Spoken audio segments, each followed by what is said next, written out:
Hello, good morning. Our first issue is Lakshadweep Islands and High Court jurisdiction. As of now, Lakshadweep comes under Kerala High Court's jurisdiction. The name of the High Court itself, Kerala and Lakshadweep's High Court. Recently, there is a proposal from the administrator of Lakshadweep that the jurisdiction of Lakshadweep Islands High Court should be shifted to Karnataka High Court. Officially, it's not been declared, but that's a proposal that been put forward.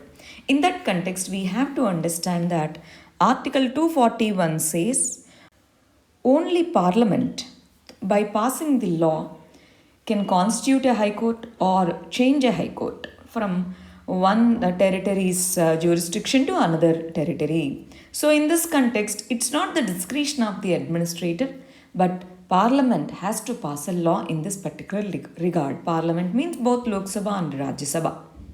Next issue is turtle conservation in Assam. In Assam, Hayagriva Mahadeva temple, it has made agreement with few NGOs and the Forest Department of Kamarupa district for conservation of rare turtles. In most of the temple ponds of Assam are the conservation areas for the rare turtles. Rare freshwater black soft-shell turtles, or the official name is Nisonia nigricans. So these are majorly confined to the temples of northeastern India and Bangladesh. These are declared as critically endangered species because of the hunting and other threats, and it's protected under Wildlife Protection Act Schedule 1. Schedule 1 provides highest protection to the species. So in this context, this kind of conservation earlier, though temple ponds were the major areas of conservation, these were just done as a religious thing, not as a scientific conservation projects. Now, the focus is shifting towards scientific conservation of the rare turtles that are present in these temple ponds. Next issue is India's explanation over IT rules in UNHRC, United Nations Human Rights Council. Information Technology Intermediary Guidelines and Digital Media Ethics Code rules. Under these rules, identification of first originator. So that's been very controversial, and few officials at UN has raised this issue. India has given the explanation that these guidelines are completely aligned with the international rules, and fundamentally, if there is an ordinary user, he or she should have the grievance in case of violation of their rights. Let's say her information is shared in various websites. She has the right to get it removed. So, grievance redressal should be there for the ordinary users, and protection of digital civic space should be there. There is nothing called absolute rights over internet. Reasonable restrictions can be placed, and India says we have placed the exceptions and the reasonable restrictions according to the law IT Act 2000. In this context, India also has the digital sovereignty. It has the legal sovereignty, and plus it has the responsibility to comply with the international rules. So India said we are completely aligned with the international rules over IT rules. Next issue is Taliban and transfer and transition of Afghanistan power. NATO forces are withdrawing, majorly USA forces which are stationed in Afghanistan, they are withdrawing by September 11. Almost all the troops will be withdrawn. Now, Doha meeting which started last year, it has emphasized on peace talks within the Afghanistan, that is Taliban and Afghanistan government and other community representatives. After Doha summit of last year, in the same place they are meeting again to finalize those peace talks. As of now, Taliban have not submitted any written submission over the peace deal.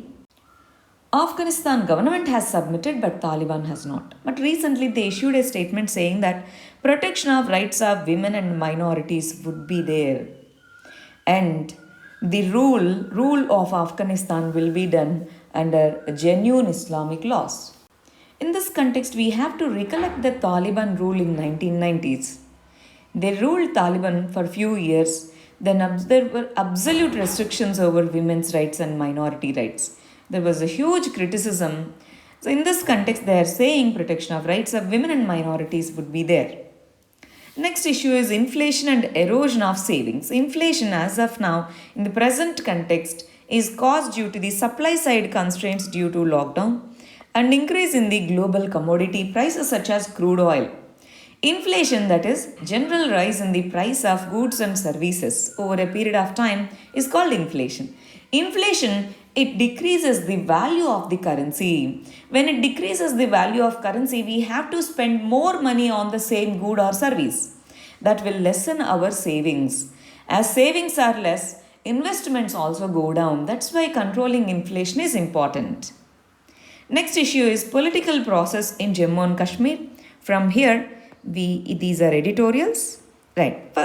Political process in Jammu and Kashmir. Recently, central government has invited the political parties of Jammu and Kashmir for a meeting in New Delhi. This can be seen as a revival of political process after 2 years. 2 years after bifurcation of Jammu and Kashmir state into 2 union territories, political process started now. In Jammu and Kashmir, there is this alliance called Gupkar Alliance. It's a group of 5 major regional parties, and these parties are seeking for revival of Article 370 and revival of the statehood status to Jammu and Kashmir. Now, maybe these demands might not be accepted in the upcoming meeting, and already few regional parties are saying that we are not willing to attend this particular meeting. In this context, what we have to remember is durable and democratic process is necessary. In the union territory, though in spite of having the provision for elected government, Jammu and Kashmir is still under the control of central government, complete control of central government. In this context, durable democratic process and initiation of this step is a good start. Next issue is Russia-China-India relationship. Recently, if we observe, Russia is outrightly supporting China's external foreign policy. There was a Cold War rivalry between Russia and China, especially they had border issue. During the Cold War period, China and Russia had major differences. But after the disintegration of USSR, Russia became comparatively weaker. Slowly, China started rising as an economic and military power. In the present context, Russia sees China as one of the major powers. Recently, Russia's criticism and Russia's repetitive statements of Quad grouping, criticizing it as a Cold War mentality, is the reflection of Chinese ideology. Chinese said the same statement. In this context, growing China and Russia relationship, is it a concern to India? Yes, it's a concern to India, but we should not see it as a group kind of mentality. We should maintain our independent foreign policy with Russia, China, and other Western countries also. And Russia or any other country cannot dictate what should be our foreign policy. Russia's statement that India should be careful in joining such groupings, as a response to that, our external affairs minister said India has the sovereignty to decide, India can decide its own foreign policy. Right? It should maintain its strategic independence. Next issue is COVID death rates. In general, in India, only 85% of all deaths are registered. Out of them, only 1/4 of these deaths causes are mentioned. Medically certified causes are mentioned, especially in rural areas. This registration system is further weaker. Now, in the present context, identifying the COVID mortality exact reason is very important. For that, we can follow 4 approaches. One is death audit. Second, excess death analysis. Compared to previous year, what are the excess deaths? Then death surveys and a decadal census. Anyways, 2021 we have to go for decadal census. Through this, we can gather the data. This data is very important for strengthening the pandemic response.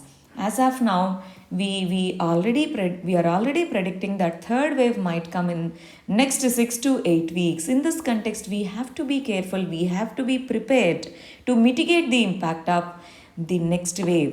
So, understanding mortality and mortality rates are important. Next issue is dress and discipline. Recently, CBI new director has mentioned to maintain formal dress code when on duty. Dress code shows the solidarity And other guidelines include maintaining fitness, which is one of the prerequisites now for promotions, and maintaining the dignity of office by maintaining the decorum. Let's say by not being on phone without any necessary cause, etc. So, especially public administration students should go through this article in detail. All the very best. Thank you very much.